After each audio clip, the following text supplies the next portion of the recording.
İran İslam Respublikasından Türkiyə Cumhuriyyətinə 3 dəfə raket atıldığı xəbərini vermişdim. Artıq Türkiyə tərəfi bu raketlərin hardan atıldığını araşdırıb. Niyəsini bilirsinizmi?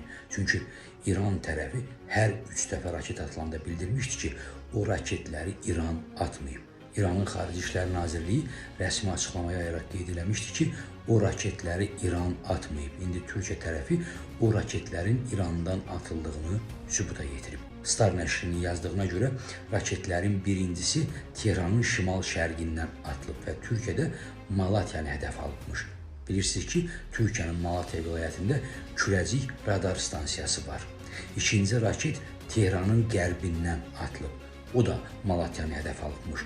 Üçüncü raket isə artıq Tehranın şimalından atılıb və həmin raketin hədəfi Adana, İncirlik bazasının Adanada olduğunu yəqin ki bilirsiniz. Yəni üçüncü raketin hədəfi isə İncirlik bazasıymış.